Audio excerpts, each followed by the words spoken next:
What are your thoughts first, you guys, on the audio, and then I'll get to you, Ed, on how could that be a defamatory area the way it was produced? So what do you guys think about that audio? That why would we call CETO if we have a dead body on the boat? I mean, why would we call the Coast Guard? You know, why would we do the things we did if we know we killed somebody? And then another following up on that is, why aren't we in jail yet? I mean, we're not geniuses. There's no way we could have done a murder. I mean, there's no way we could have covered it up, especially out there with that many people. Go ahead. I think, especially about the CETO call, I think people, regardless of who it is going to believe what they want to hear.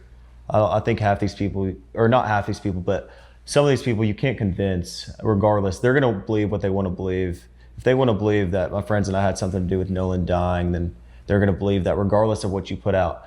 On the hot, humid morning of July 6, 2026, a park ranger navigating the isolated shoreline of Horn Island, an uninhabited federal wilderness preserve sitting 10 miles off the Mississippi Gulf Coast, spotted something half-submerged near the shifting sands. Waves washed gently over the still figure, face down in the water, fully clothed in the muggy morning light.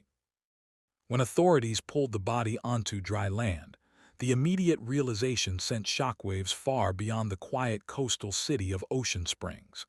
It was 18-year-old Nolan Wells, a gifted star athlete, a beloved son, and a college freshman wide receiver set to report for football camp in less than 48 hours. Just 2 days prior, on the 4th of July, Nolan had set sail across the Gulf waters with 3 high school classmates for a holiday gathering on the island. By nightfall, hundreds of boaters returned to the mainland, fireworks lit up the night sky, and Nolan's phone and house keys were returned to his mother's porch, brought back by the very friends he had left with. But Nolan was nowhere to be found. As hours turned into days, a desperate mother's viral plea on social media transformed a missing person search into a national flashpoint, exposing agonizing unanswered questions, conflicting accounts, and a digital trail that simply did not add up. Before we sink deeper into the unfolding dark mysteries of Horn Island and the new evidence that has left investigators and the public questioning everything, make sure to hit that like button, subscribe to True Crime Exposure, turn on all notification bells, and drop your thoughts in the comments below. Every share helps us shine a light on cases where truth demands to be heard.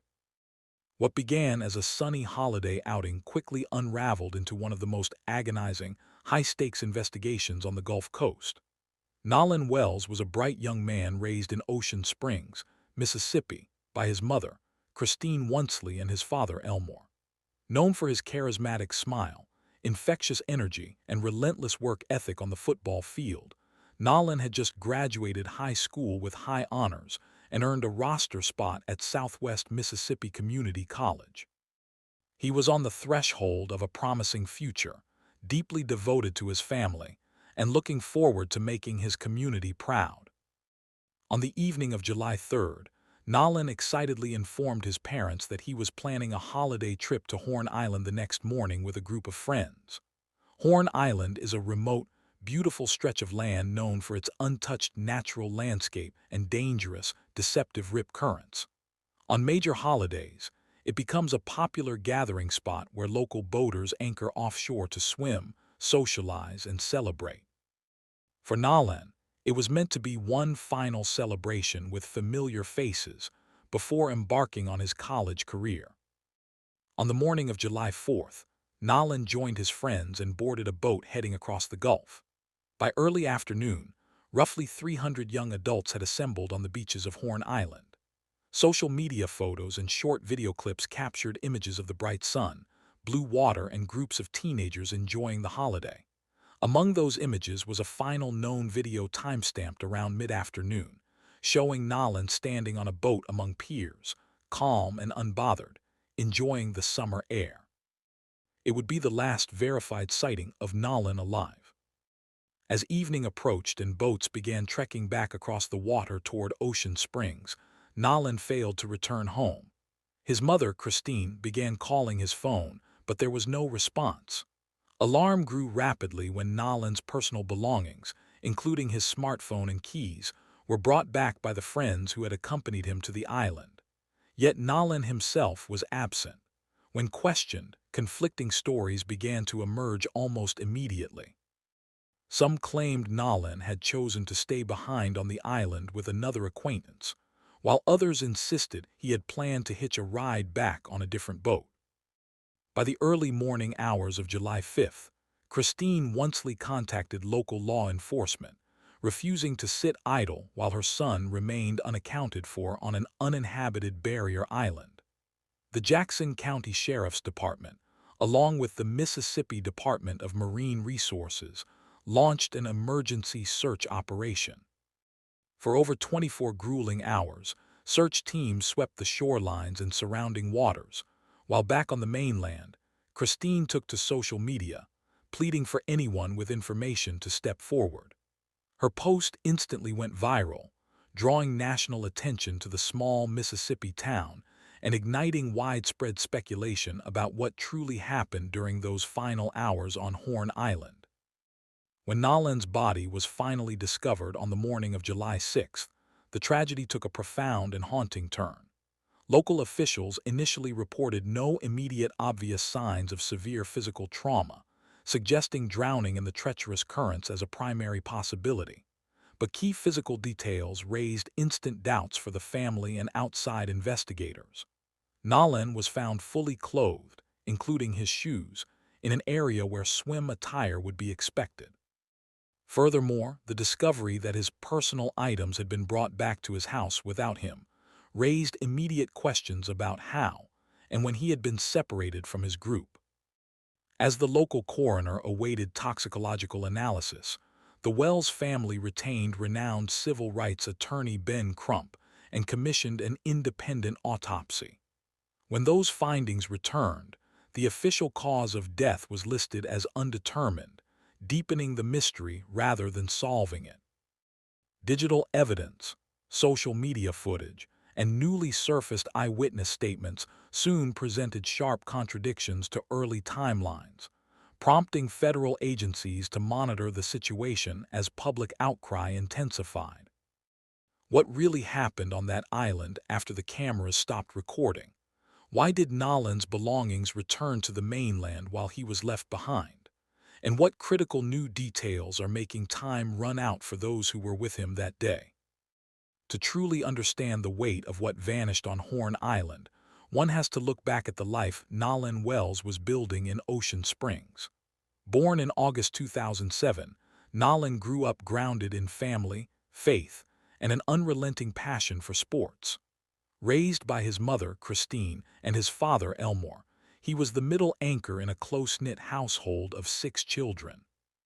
Friends, teachers, and coaches consistently described him as a gentle giant, a 6'1" wide receiver whose quiet leadership on the field was matched only by a warm, infectious smile off of it.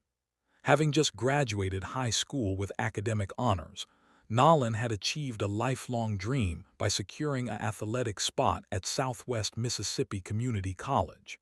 In less than 48 hours, he was scheduled to pack his bags and report for summer football training camp. He was a young man standing on the absolute threshold of his future, driven by a desire to make his family proud and build a legacy of his own. On the night of July 3rd, Nolan was in high spirits as he told his parents about plans to attend an Independence Day outing at Horn Island the following day. For teenagers in the coastal bend of Mississippi, a trip to Horn Island was a rite of passage. The barrier island, situated 10 miles out in the Gulf of Mexico, offered miles of sun-bleached shores and open water, drawing hundreds of boaters every holiday weekend. But beneath the surface of this picturesque summer tradition lay subtle friction points and unspoken dynamics. Nolan embarked on the boat trip accompanied by 3 acquaintances, former high school classmates who moved in different social circles. Though they were peers sharing a holiday excursion, subtle red flags and underlying tensions would later become the focus of intense scrutiny. Nolan was a young black athlete venturing out to an isolated, unpoliced wilderness area with 3 white companions, surrounded by a festive crowd of roughly 300 partygoers, where alcohol flowed freely, and crowds grew increasingly rowdy as the afternoon heat peaked. As the sun climbed over the Gulf on the afternoon of July 4th, short video clips and photographs captured Nolan standing near the bow of the boat, wearing dark shorts and a baseball cap, looking out over the water. To any casual observer, it appeared to be an innocent summer afternoon. Yet, as hours ticked by, the narrative began to shift into unsettling territory. Around 4 in the afternoon, a distress call was placed to a local marine towing service, reporting that the boat carrying Nolan's group was experiencing mechanical trouble near the island. When the dispatcher specifically asked if everyone on board was safe and accounted for, the caller casually confirmed that all passengers were present and okay. It was around this exact window of time that the final verifiable image of Nolan was taken. Shortly after 4 o'clock, the digital footprint that had tracked Nolan's afternoon suddenly went completely cold. His cell phone, usually active with texts to family and posts to social media, ceased all outgoing communication. As the late afternoon sun began to dip toward the horizon and boaters started pulling their anchors to return to the mainland, the atmosphere on Horn Island grew chaotic. Boats scrambled to navigate the shifting sands and choppy chop of the Gulf before nightfall. But amidst the mass exodus of holiday craft heading back toward Ocean Springs, an extraordinary breakdown in communication occurred, one that would leave a grieving family searching for answers in the dark. When the sun dipped below the horizon on July 4th and night fell over Ocean Springs, the silence from Nolan Wells' phone became deafening. For a young man who was virtually attached to his phone, constantly updating family and friends, hours of complete radio silence were instantly alarming. But what happened next turned concern into profound dread. Later that evening, the young men who had accompanied Nolan to Horn Island pulled up outside his family home.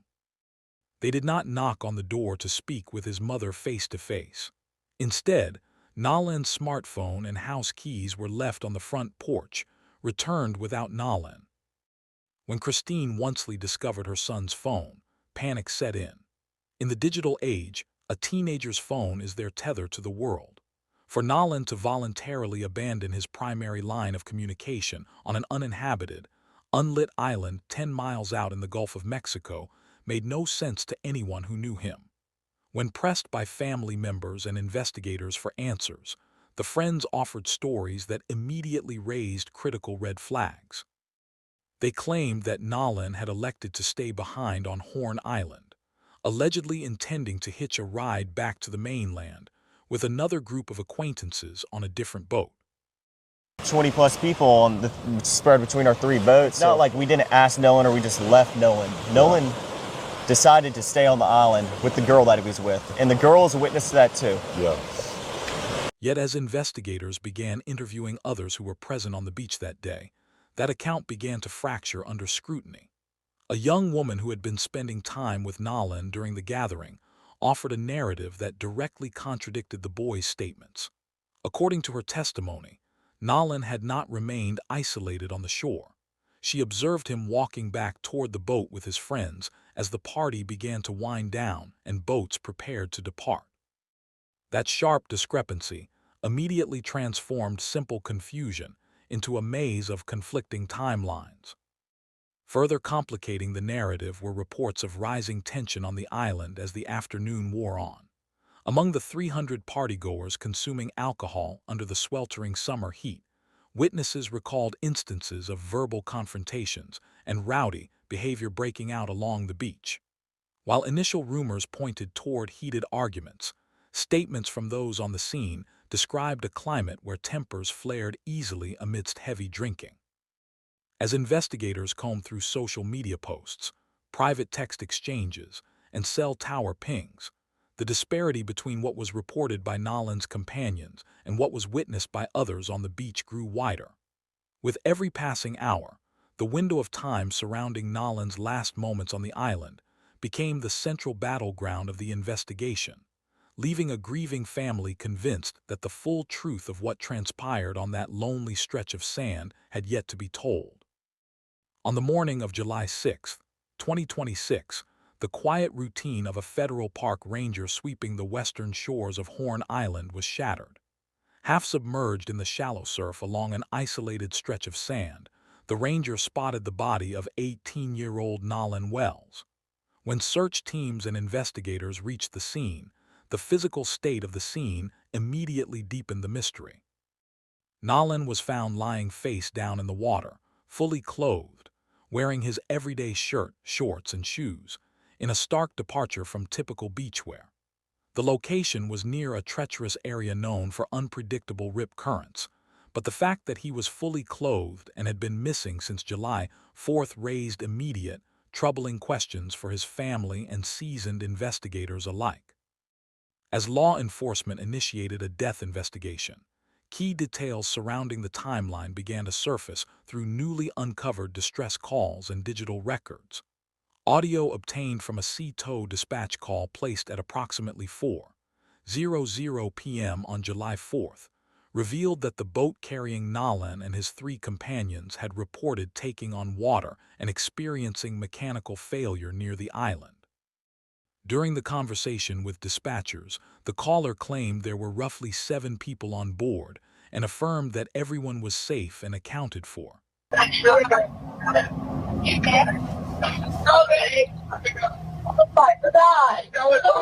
Tito Assistance, Vicky speaking. How can I help you? Hey, we're at the west tip of Horn, and our bilge pump stopped working. We're sinking. Can y'all please come? We have a membership. All right, of course. How far is the work coming up, sir? Can you give me a description? Ankles? What'd you say? Hey, Yes. How far is the water coming up, sir? it's coming up. We're just sinking. I don't know. Like we're going down now. All right. Well, let's get you going. Membership number or phone number listed on the account, sir. I don't know the phone number. It's either. I think it's. Try that. All right. I know we have a membership, like guaranteed. I don't All have the right. tag on Unless here. you have It a got ripped membership off. number or anything, it's okay. I'll get you over to the captain. What's the best phone number to reach you at? Yet, within hours of that call, the party dispersed. The boat returned to the mainland, and Nolan's smartphone and house keys ended up dropped on his mother's front porch, while Nolan himself remained behind in the wilderness. The discrepancy between the Sea Tow recording, witness statements on the beach, and the return of Nolan's personal items ignited intense public scrutiny. As local authorities initially noted no obvious external signs of physical trauma and suggested accidental drowning as a potential cause, the Wells family refused to accept a quick conclusion. Seeking independent answers, they retained civil rights attorney Ben Crump and commissioned a private second autopsy. When the independent examination was completed, the cause and manner of death were listed as undetermined, doing little to settle the growing doubts. Recognizing the gravity of the situation and the public outcry spanning across the Mississippi Gulf Coast and nationwide, the Jackson County District Attorney's Office announced that the state's official autopsy and toxicology findings would remain sealed until fully presented to a grand jury. District Attorney for the 19th Circuit Court District of Mississippi, I want to talk directly to the people of Jackson County. Our community is grieving the tremendous loss of Nolan Wells, who is loved and treasured by everyone. Nolan's family deserves answers, and our community deserves answers. Every death in the county, except those of natural causes and non-criminal car wrecks, are presented to your grand jury. Many people don't know that. We have handled death investigations in this manner my entire career. Nolan's case is being handled the same way, with the same care and the same commitment to the truth that we handle all death investigations.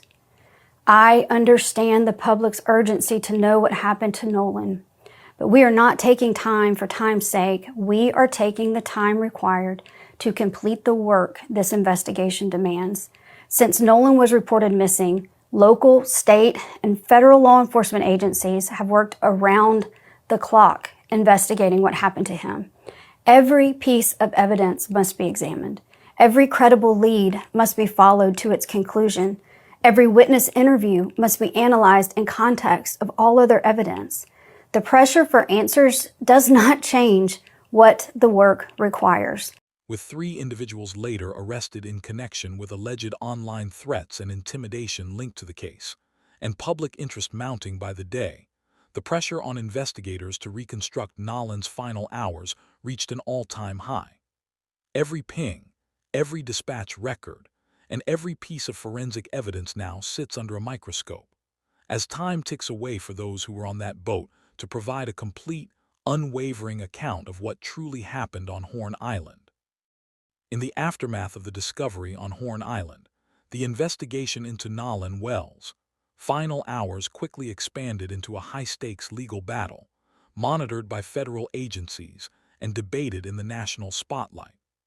Jackson County District Attorney Angel Myers McIlrath took the official step of sealing the state autopsy and toxicology reports, confirming that all investigative findings would be submitted directly to a grand jury. Standard procedural measures were cited to protect the integrity of the ongoing investigation, but the decision intensified public scrutiny and left a grieving family searching for definitive answers. Seeking an unvarnished assessment, the Wells family, backed by civil rights attorney Ben Crump and supported by Colin Kaepernick's Know Your Rights camp, commissioned an independent autopsy performed by renowned forensic pathologist Dr. Roger Mitchell in Washington, D.C. When the initial findings were presented, Dr. Mitchell declared the cause and manner of death as undetermined, noting that non-accidental factors could not be ruled out. The examination highlighted specific areas requiring further investigation, including soft tissue discoloration discovered at the back of Nolan's head, raising new technical questions for forensic experts. As forensic analysis progressed, attention shifted sharply toward the digital trail and physical evidence left behind. Legal representatives for the family revealed critical discrepancies regarding Nolan's smartphone. The phone returned to his mother's porch on the night of July 4th. An inspection showed that social media applications had been accessed and cleared, with media files and temporary posts deleted prior to the mandatory 24-hour expiration window. Forensic audio specialists were retained to conduct a precise acoustic analysis of the CTO dispatch recording from that afternoon, while digital investigators initiated plans for a joint examination of cell phones with local authorities and federal agencies to recover overwritten metadata, location pings, and missing data logs. At the same time, state law enforcement officials were forced to publicly confront a wave of misinformation and external interference that swept across online platforms. Fake toxicology documents and altered party photographs circulated widely, prompting Mississippi Department of Public Safety Commissioner Sean Tyndall to issue a formal warning condemning the fraudulent records. Tensions mounted further when federal prosecutors filed charges against multiple individuals from outside the state for issuing targeted death threats toward judges, local officials, and key witnesses connected to the case. Amidst the chaos of viral speculation, forensic mapping reports confirmed a critical material gap in the timeline between Nolan's last verified sighting on the beach and the ultimate recovery of his body. With the grand jury convening and independent engineering experts evaluating water flow models off the northwestern tip of Horn Island, every single piece of physical and digital evidence now faces uncompromising legal scrutiny. Because the official cause of Nolan Wells' death remains unclassified, and the state's complete investigative findings are under seal, the legal landscape surrounding this case has taken an extraordinary and unprecedented path. Rather than a standard criminal trial, courtroom proceedings have unfolded in 2 parallel, high-stakes arenas: the secretive chambers of the Jackson County Grand Jury and the federal courts where federal prosecutors have taken decisive action against external interference. District Attorney Angel Myers McIlrath confirmed that all evidence gathered by local law enforcement, state investigators, and forensic pathologists, including the sealed official autopsy report, is being presented before a county grand jury. The grand jury holds the sole power to determine whether formal criminal indictments will be handed down against anyone on that boat, or if the findings align with a tragic, non-criminal accident. Civil rights attorney Ben Crump and the Wells family petitioned the district attorney to allow independent pathologist Dr. Roger Mitchell to testify before the grand jury panel, ensuring that the soft tissue discoloration discovered on the back of Nolan's head and the missing internal neck structures are fully weighed by citizens of Jackson County before any final decision is rendered. While local prosecutors prepare their grand jury presentation, the federal justice system stepped in to address an alarming wave of witness tampering, threats, and harassment that threatened to derail the state's investigation.